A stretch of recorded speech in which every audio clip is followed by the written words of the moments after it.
Using the auto mode is really the easiest thing you can do with this camera. Just make sure your mode dial is set to IA.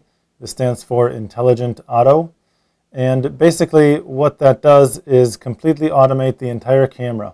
I have very, very little control. If I press the quick menu joystick down for about a second, you can see that hardly anything is available to me. I can change the LCD brightness and the resolution, as well as the autofocus tracking if I want to lock my focus on something and then reposition the camera. But this may not be enough in order to capture an image with the right color. So what I would recommend doing is, instead of using the auto mode, use the program mode. The program mode is very similar to the auto mode in that the camera will choose the best shutter speed and aperture for you, so you really don't have to think very much about that. You can just press the shutter button halfway, focus, recompose, and shoot.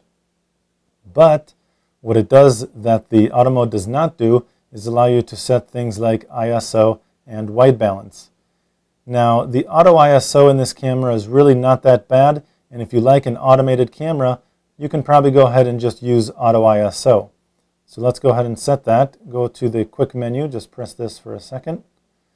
Then you can move over to the Intelligent ISO and turn this on. I think the Intelligent ISO probably does a little bit better job guessing what the ISO should be set to as opposed to the regular auto ISO. So I normally just turn on the Intelligent ISO and that automatically sets the ISO here to automatic. Now, most importantly is the white balance. This is something that I would not recommend leaving on auto, because indoors you're going to get a very yellowish hue in your pictures, because usually people have tungsten lighting indoors, and the auto white balance works very well outdoors maybe, but not so well with tungsten lights. So set this to daylight. If you're outside and it's a cloudy day, set it to cloudy or shade. This will warm up the tones in the image. And if you're indoors, set that to halogen.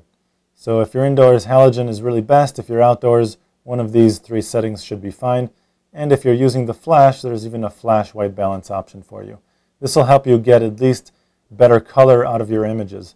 Everything else is automated for you, so it's really quite simple. Just set the white balance, press the quick menu button, press the shutter button halfway to lock focus on your target. You can see the green dot and green brackets indicate the camera has locked focus.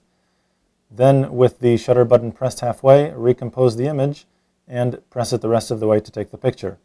Everything, ISO, shutter speed, aperture opening, is all set automatically, just as it would be in the automatic mode, but I have control over white balance, which I think is very, very important.